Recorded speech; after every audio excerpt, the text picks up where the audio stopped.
അസ്സലാമു അലൈക്കും വറഹ്മത്തുള്ളാഹി വബറകാതുഹു. ഞാനിപ്പോൾ ഉള്ളത് ഒമാനിലെ സലാലയിലൊരു തോട്ടത്തിനുള്ളിലാട്ടോ. ഈ തോട്ടത്തിന് വലിയൊരു പ്രത്യേകത ഉണ്ട് കേട്ടോ. ഈ തോട്ടത്തിൻ്റെ കണ്ടില്ലേ, നമ്മളെ കേരളം പോലെ നല്ല തെങ്ങും തോപ്പൊക്കെ ഉള്ളൊരു തോട്ടമാണിത്. ഈ തോട്ടത്തിൻ്റെ പ്രത്യേകത എന്ന് പറഞ്ഞാൽ ഇവിടെ ഒരു മലയാളിയായിട്ടുള്ള ഒരു സ്വഹാബിൻ്റെ മക്ബറ ഉണ്ട്.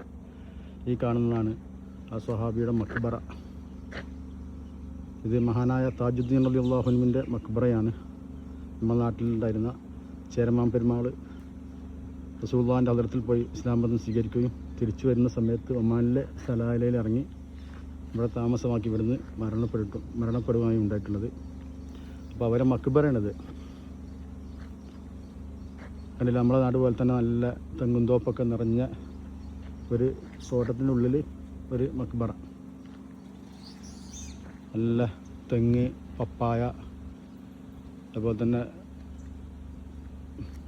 വാഴത്തോട്ടം, വെറ്റില, ഒരുപാട് കൃഷികളുണ്ട് കേട്ടോ ഇവിടെ. അപ്പോൾ അതിൻ്റെ ഒക്കെ ഇടയിലാണ് ഈ മക്ബറ സ്ഥിതി ചെയ്യുന്നത്. അൽഹംദുലില്ലാഹ് ഇവിടെ എത്താൻ പറ്റിയതിൽ വളരെ സന്തോഷം. അള്ളാഹു നമ്മൾ സിയാറത്തൊക്കെ കബൂലാക്കട്ടെ. ആമീൻ യാ റബ്ബൽ ആലമീൻ.